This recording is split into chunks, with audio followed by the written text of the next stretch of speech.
नमस्कार, plus news में आपका स्वागत है। मैं हूं आपके साथ राजकिशन। डालते अभी तक की मुख्य हेडलाइंस पर।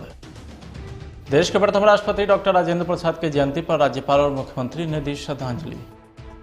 शीतकालीन सत्र के आखिरी दिन जीवेश मिश्र का मुद्दा छाया रहा। विपक्षी पार्टी ने अफसरशाही को लेकर प्रदर्शन किया। जवाद तूफान को लेकर पूर्व मध्य रेलवे ने उठाया एहतियातन कदम। भुवनेश्वर राजधानी सहित कई गाड़ी को किया रद्द। ओमिक्रॉन को लेकर के बिहार अलर्ट मोड पर, बॉर्डर पर होगा कोरोना जांच। और मुजफ्फरपुर मोतियाबिंद कांड में आई हॉस्पिटल के डॉक्टर के खिलाफ एफआईआर दर्ज। अब खबरें विस्तार से।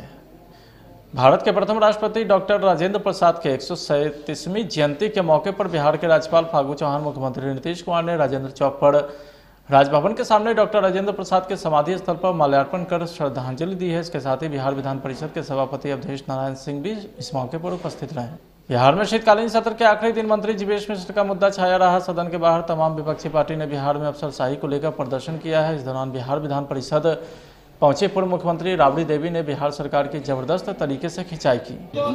गाड़ी रोक दी जाती है, रात में डीएमएसपी जाते हैं, मंत्री गाड़ी रोका ठीक है, नहीं रोकना चाहिए था, बाकी रोक दिया उन्हीं के सरकार है। तो हम लोग कुछ नहीं। विधानसभा में जो हालत हुआ, हमारा पार्टी जबरदस्ती बाइक उठा दिया है, सभी पार्टी का हमारा विपक्ष में जो बैठे वाला लोग है उसको लाते मुके जो मारपीट हुआ, उस पर कार्रवाई क्या होगा? उस पर कार्रवाई हुआ। महिलाओं को साड़ी खोल खोल के लोग दौड़ाया, घिसिया के बाहर निकाला, उस पर कुछ सरकार कार्रवाई किया? कोई कार्रवाई नहीं किया। मंत्री तो मंत्री है, उनको तो थप्पड़ नहीं लगा, गाड़ी नहीं रोका, अंगलात का और विपक्ष के लोगों को पीटा गया, उस पर कार्रवाई कोई नहीं सरकार किया। स्पीकर जी किए, कोई नहीं किया। मैडम, कोरबा कांड में किसकी लापरवाही है? मंत्री का, मुख्यमंत्री की लापरवाही। तो वहीं पूर्व मुख्यमंत्री राबड़ी देवी ने जातिगत जनगणना को लेकर के भी कहा है कि बिहार के दोनों सदन इसे पास कर दिया है, इसलिए सरकार को इस पर ध्यान देना चाहिए। इस दौरान सीएजी की रिपोर्ट पर भी राबड़ी देवी ने कहा कि दुर्भाग्यपूर्ण है कि सरकार को सीएजी की रिपोर्ट को माननी चाहिए, लेकिन यह सरकार नहीं मान रही। मैडम, ये सीएजी की रिपोर्ट है, उस पर क्या कहना है आपको? सरकार किस तरह से काम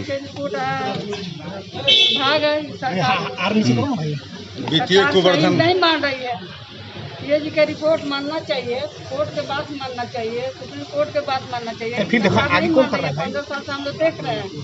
सीएजी की रिपोर्ट सही है, बाकी सरकार की रिपोर्ट गलत है, तो सरकार मानने के लिए सीएजी की रिपोर्ट। बिहार विधानमंडल के बाहर मंत्री की गाड़ी रोके जाने के मामले से उपजे विवाद का अंत हो गया है। शीतकालीन सत्र के आखिरी दिन बिहार सरकार के मंत्री जीवेश मिश्र ने मामले का अंत करते हुए कहा है कि हमने डीएम एसपी को माफ़ कर दिया है। उन्होंने कहा है कि हमने इसी शर्त पर माफ़ किया है कि डीएम एसपी ने कहा है कि जो वहाँ पे खड़े थे उनकी गलती हमें दिख रही है, उन पर हम कार्रवाई करेंगे। बिहार सरकार के मंत्री जीवेश मिश्र के गाड़ी रोके जाने पर सियासत जारी है। सदर के आखिरी दिन राजद विधायक चेतन आनंद, कांग्रेस विधायक अजीत शर्मा ने कहा है कि दुर्भाग्यपूर्ण है, केवल मंत्री जी ही नहीं बल्कि तमाम सदन की बेइज्जती हुई है, इस पर ठोस निर्णय लेने की जरूरत है। आदेश के बावजूद क्या कुछ हो रहा है? नहीं, ये तो दुर्भाग्यपूर्ण है। सबसे पहली बात है कि ये सिर्फ मंत्री महोदय की बेइज्जती नहीं हुई है, ये बिहार की बेइज्जती हुई है, विधानसभा की बेइज्जती हुई है। और इसके ऊपर ठोस कदम जब तक नहीं उठेगा तब तक ये लोग जो हैं, जो जिनका मन बढ़ गया है पदाधिकारियों का, वो कंट्रोल में नहीं आने वाले। बहुत इम्पोर्टेंट है ऐसे लोगों को चिन्हित करके सस्पेंड करने की, ताकि एक ठोस मैसेज जाए और अगली बार कोई ऐसा करने से पहले 10 बार सोचे। सर, मंत्री जी का बयान कोई गलत थोड़ी है। अब आप आम विधायक को तो सम्मान मिल नहीं रहा था किसी जिला में, पहले से लोग बोलते रहे हैं, और मंत्री जी के साथ अगर रोक देना और इस तरह का होना, मंत्री जी ने खुद बयान दिया है कि कार्रवाई करिए, और अगर सही कार्रवाई नहीं होता है तो ये उनके लिए ही नहीं, पूरी जनता, पूरे बिहार के लिए अपमान की बात है। और पदाधिकारी बिल्कुल बेलगाम हो चुके हैं, इस पर माननीय मुख्यमंत्री जी को सोचना पड़ेगा। रात के अंधेरे में डीएम एसपी मिलने के लिए जाते हैं उनके आवास पर, ये सब तो खाना पूर्ति की बात हो रही है। खुलेआम आपने मंत्री को रोका, मंत्री का बयान है सदन में, तो आखिर पीछे घर पे क्यों जा रहे हैं? खुलेआम बताइए कि क्या किसकी गलती है, क्या नहीं गलती है। मिलने के बाद रात में बोल बदल गए उनके, मंत्री जी की ये नहीं पता, माफी मांगे होंगे और कुछ बताए होंगे, वो मैं मंत्री से बात नहीं हुई हमारी, लेकिन जो भी घटना घटी है बहुत शर्मसार है, बिहार को शर्मसार करता है। विधानसभा की घटना को लेकर डीएम एसपी के पक्ष में उतरा हम पार्टी है। प्रवक्ता डॉक्टर दानिश रिजवान ने बयान जारी किया है। उन्होंने कहा है कि डीएम एसपी को क्लीन चिट दे दिया तो फिर विपक्ष इतना उतावला क्यों हो रहा है? डीएमएसपी के शराबबंदी कानून के सख्ती के कारण विपक्ष ड्रामा कर रहा है। देखिए, अपोजिशन के लोगों को अब कोई काम नहीं रह गया है। ये चाहते हैं कि अच्छे पदाधिकारियों की हम जिले में पदस्थापना नहीं करें। इनको वही पदाधिकारी पसंद है जो नरसंहार करवाते थे। जब मंत्री जी ने स्पष्ट तरीके से कह दिया कि विधानसभा के घटित घटना में डीएमएसपी साहब कहीं नहीं है, तो आखिर किस कारण से अपोजिशन के लोग सदन में हंगामा कर रहे हैं, इन्हें बताना चाहिए। कहीं ऐसा तो नहीं है कि डीएम और एसपी जिस तरीके से पटना में शराबबंदी को लेकर के सख्त हुए हैं, कड़ी कार्रवाई कर रहे हैं, इस कार्रवाई का असर राष्ट्रीय जनता दल और अपोजिशन के नेताओं पर पड़ रहा है और खुद को शराबबंदी के घातक कानून से खुद को बचाने के लिए अब ये चाहते हैं कि ऐसे डीएम एसपी हट जाएं जो शराबबंदी कानून को सफल बनाने में जुटे हैं। ये लोग इसी बहाने शराबबंदी कानून का उल्लंघन करना चाहते हैं। पूर्णिया बनमखनी कांड की पीड़िता की पत्नी अनामिका सिंह तेजस्वी यादव के साथ दिखी। तेजस्वी यादव ने प्रेस कॉन्फ्रेंस कर बताया कि लेसी सिंह जो मंत्री है वो सरकार में है, वो कुछ भी कर सकती है। परिवार लगातार डरा और सहमा है। तेजस्वी यादव ने एफआईआर की कॉपी में दिखाते हुए बताया कि जो आरोपी है उसके खिलाफ पर्याप्त साक्ष्य उपलब्ध है। प्राथमिकी लेसी सिंह के विरुद्ध अंतिम निर्णय लिया जाना श्रेष्ठतम प्रतीत होता है। इसके बाद भी अब तक कोई निर्णय नहीं लिया गया है। सीसीटीवी फुटेज में पूरी घटना कैद है। घटना कब हुई, कैसे हुई, गोली मारने वाला भी लेसी सिंह का भतीजा दिख रहा है जिसका नाम अठिया है। लेकिन सदन में आप गृह विभाग का सामान प्रशासन के नहीं उठा सकते और लगातार जब घटना हुई हमने उस समय भी प्रेस कॉन्फ्रेंस किया। अब सबूत दे दिया कि आप क्या करें, मतलब हमारे पास हथकड़ी लगाने का पावर तो है नहीं, या मेरे मुस्कान से या हम हथकड़ी जा करके लगा दें या उठा के घर से ले जाके थाना में बंद कर दें। ये काम जिसका है वो ना करेगा। प्रॉपर इन्वेस्टिगेशन नहीं होता है, आरोपियों की गिरफ्तारी नहीं होती, खुलेआम गुंडागर्दी की धमकी मिल रही है। और हत्याएं हो जाने के बाद भी अब तक इनके परिवार को भी जो है सुरक्षा नहीं मिल करती, इनकी हत्या हो गई। क्योंकि बिहार में अपराध है बढ़ावा, क्योंकि नीतीश कुमार है।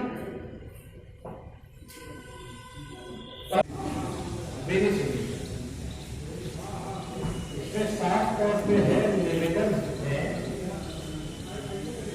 कि मैं अभिषेक कुमार उर्फ सोनू सिंह पिता स्वर्गीय पंकज सिंह साकिब सचिव थाना जिला पूर्णिया का स्थायी निवासी आज दिनांक 7/11/20 तो रात 10 बजे लगभग अपने निज आवास से मैं और मेरा बड़ा भाई बेनी सिंह मतदान केंद्र की ओर जा रहे थे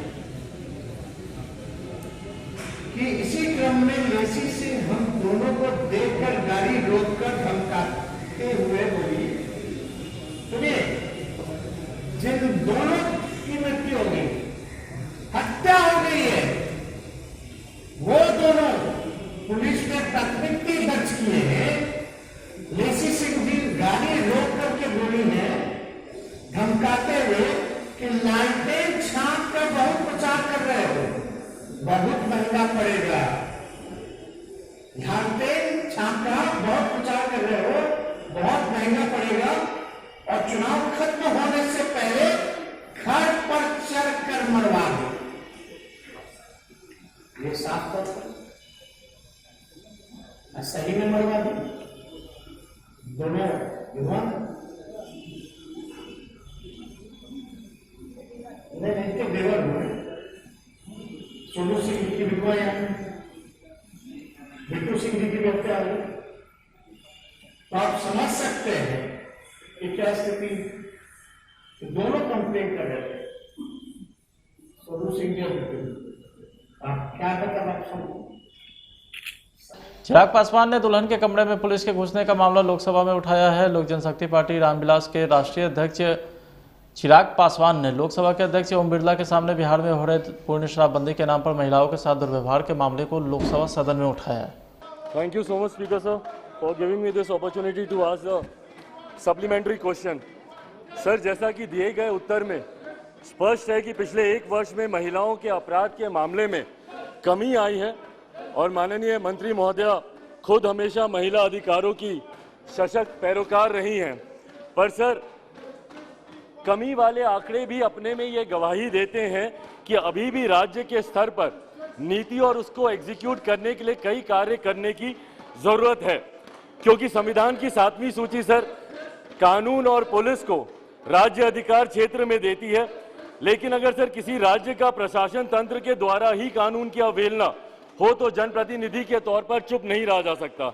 सर मैं इस सदन का ध्यान मेरे गृह राज्य बिहार की राजधानी पटना में घटी एक घटना की तरफ लेकर जाना चाहता हूं, जहां शराबबंदी कानून के तहत विवाह समारोह में शराब की बोतल खोजने के नाम पर पुलिसकर्मी दुल्हन के कमरे में चले गए और वहां, जबकि उस वक्त सर, और ये कहना जरूरी है कि उस वक्त पुलिसकर्मी के साथ कोई महिला पुलिस, सर 1 मिनट सर, संवेदनशील विषय है सर, एक दुल्हन के कमरे में पुलिसकर्मी चले जाते हैं बिना महिला पुलिस के रहते हुए। इसीलिए सर मैं बस इतना चाहूंगा कि क्या केंद्र सरकार कोई ऐसी एडवाइजरी या यहां से कोई ऐसा निर्देश दे सकती है कि भविष्य में कम से कम ऐसी घटना ना घटे कि पुलिस के कमरे में बिना महिला पुलिसकर्मी के कोई पुलिस, सर जिनको कानून का संरक्षण करना है, अगर वही उसकी अवहेलना करने लग जाए तो आम जनता कहां जाएगी। मैट्रिक व इंटर टॉपर के सम्मान में मेधा सम्मान समारोह का आयोजन पटना के ज्ञान भवन में किया गया, जिसमें मुख्य अतिथि के तौर पर बिहार के शिक्षा मंत्री विजय चौधरी उपस्थित हुए। साथ में कमिश्नर आनंद किशोर भी शामिल हुए। इस मौके पर सभी टॉपर को सम्मानित किया गया, साथ ही बेहतर काम करने वाले जिलाधिकारी को भी सम्मानित किया गया है। समस्तीपुर, खगड़िया, पटना, नालंदा, पूर्णिया और अररिया के जिलाधिकारी को शिक्षा मंत्री विजय चौधरी ने सम्मानित किया। बधाई देता हूँ और धन्यवाद देता हूँ कि आपने आज के मेधा दिवस के सफल कार्यक्रम का आयोजन किया और आयोजन करके इसमें मुझे भी शिरकत करने का मौका दिया है, जिसके लिए मैं आपको धन्यवाद देता हूँ।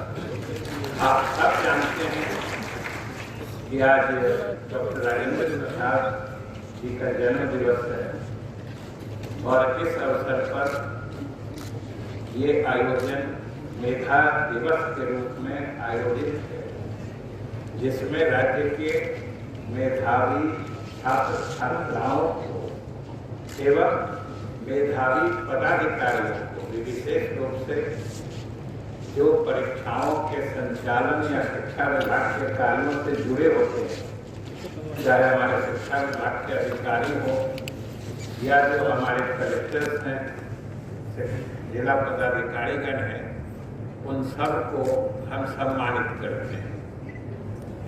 मैं माननीय मुख्यमंत्री श्री नीतीश कुमार जी को धन्यवाद देना चाहता हूँ और उनके प्रति आज के इस कार्यक्रम में आभार प्रकट करना अपना कर्तव्य समझता हूँ, इसलिए कि इस दिवस को मेधा दिवस के रूप में मनाने की शुरुआत ये मुख्यमंत्री की सोच और कल्पना के आधार पर ही 2017 में शुरू किया गया। इसलिए मैं माननीय मुख्यमंत्री के प्रति आभार प्रकट करता हूँ और वैसे जब से उनके नेतृत्व में बिहार में सरकार बनी, शिक्षा पर विशेष जोर दिया जा रहा है और हम सबको, बिहार वासियों को ये गौरवान्वित करने वाली बात है कि आज 3 दिसंबर को डॉक्टर राजेंद्र प्रसाद जी के जन्म दिवस को हम मेधा दिवस के रूप में मना रहे हैं, लेकिन आज पूरे देश में जो अब्दुल कलाम आजाद की जो जन्म दिवस है 11 नवंबर, वो भी शिक्षा दिवस के रूप में मनाने की शुरुआत बिहार में नीतीश कुमार जी ने ही की अपने मुख्यमंत्रित्व काल में, जिसको आज पूरे देश में लागू किया और आज पूरा देश मना रहा है मौलाना अब्दुल कलाम आजाद जी के जन्म दिवस को शिक्षा दिवस के रूप। और हम लोग तो चाहते हैं, बिहार सरकार और शिक्षा विभाग भी चाहती है, क्योंकि डॉक्टर राजेंद्र प्रसाद तो सिर्फ बिहार। भारतीय मौसम विभाग ने देश भर में चक्रवात जवाद को लेकर अलर्ट जारी किया है। विभाग की ओर से बताया गया है कि तूफान 4 दिसंबर को उड़ीसा और आंध्र प्रदेश के तट से टकराएगा। चक्रवाती तूफान दक्षिण पश्चिम मानसून खत्म होने के बाद आया है। कयास लगाए जा रहे हैं कि सतह से टकराने पर 117 किलोमीटर प्रति घंटे की रफ्तार से हवा चल सकती है, जिसे लेकर के रेलवे ने अलर्ट जारी किया है। साथ ही 7 ट्रेनों को कैंसिल कर दिया है।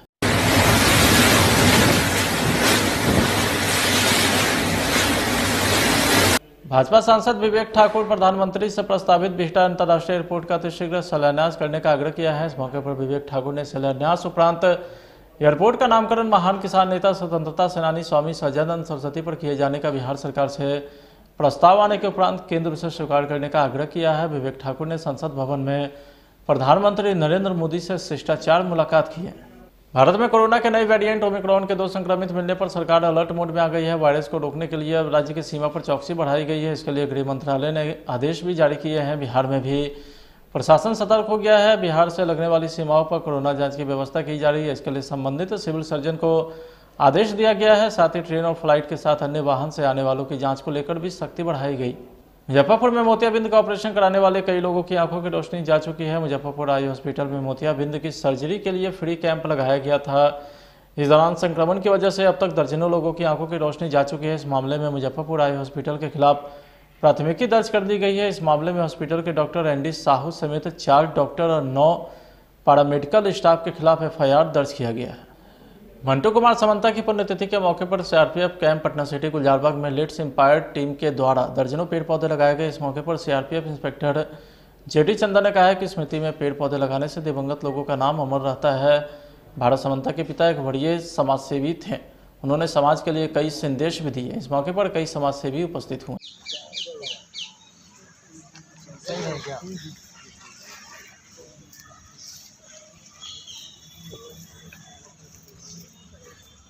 समस्तीपुर रेल मंडल के द्वारा टिकट चेकिंग आय के रूप में लगभग 6 करोड़ 70 लाख रुपए अर्जित किए गए हैं, जो रेल मंडल के द्वारा किसी भी एक माह में अर्जित टिकट चेकिंग राजस्व के मामले में सर्वोत्तम है। आपको बता दें कि रेल मंडल के विभिन्न रेल खंड पर वाणिज्य विभाग और रेल सुरक्षा बल के अधिकारी, पर्यवेक्षक एवं कर्मचारियों को विशेष टीम के द्वारा टिकट चेकिंग अभियान में लगाया गया था। समस्तीपुर रेल मंडल के द्वारा अर्जित आय को लेकर के एहतियात उपलब्धि पर मंडल रेल प्रबंधक समस्तीपुर आलोक अग्रवाल ने वाणिज्य रेल सुरक्षा बल के अधिकारी और कर्मचारियों को बधाई देते हुए कहा है कि सभी के सामूहिक प्रयास की वजह से ये उपलब्धि को हासिल किया गया। आपको ये स्पष्ट करना चाहता हूँ कि हमारा मंडल समस्तीपुर जो मंडल है, इसमें हमने देखा था कि काफ़ी लोग बिना टिकट के चल रहे हैं और जिससे 2 प्रॉब्लम्स आ रही हैं। एक तो हमारी आय तो नहीं बढ़ रही और साथ ही जो अन्य यात्रीगण हैं जो वैलिड टिकट लेके चल रहे हैं उनको काफ़ी परेशानी भी भुगतनी पड़ रही है। तो उसको और डिसिप्लिन करने के लिए हमने इसमें सघन टिकट चेकिंग का अभियान चलाया और ये हमारा लगातार इस वर्ष में चल रहा है। और हमने देखा कि अगस्त में, सितंबर में और अक्टूबर में पिछले सालों के सब हमने रिकॉर्ड तोड़े और नवंबर में हमने बहुत ज़्यादा इसमें सफलता अर्जित की और इसमें 6.17 करोड़ रुपए का टिकट चेकिंग से हमारी आय हुई। मैं एक चीज़ और स्पष्ट करना चाहता हूं कि ये हमारा आय का स्रोत नहीं है। बेसिकली हमारा पर्पज़ ये रहता है कि लोग डिसिप्लिन्ड रहें और अपने आप ही टिकट खरीद के चलें। तो ये एक रास्ता है पेनलाइज करके लोगों को एक तो जागरूक करने का और साथ ही जो अभी भी इसमें डिसिप्लिन नहीं हो रहे हैं उनको दंड देने का। तो इसमें हम काफ़ी हद तक सफल रहे हैं और ये जो आय है ये हमारे जो कर्मचारी वाणिज्य विभाग के हैं, साथ में हमारे RPF स्टाफ का भी इसमें सपोर्ट रहा है। तो उन्होंने काफ़ी मिलके काम किया है और सेल्फ मोटिवेटेड टीम पूरी हमारी इसमें लगी रही और अधिक से अधिक समय लगाकर अधिक सघनता से उन्होंने जांच की और बहुत अच्छी आय अर्जित करी। तो इसके लिए मैं आपके माध्यम से अपने कर्मचारियों को भी बहुत बहुत बधाई देता हूं। धन्यवाद। फिलहाल आज के खबर में इतना ही। अब देखते रहिए प्लस न्यूज़। नमस्कार।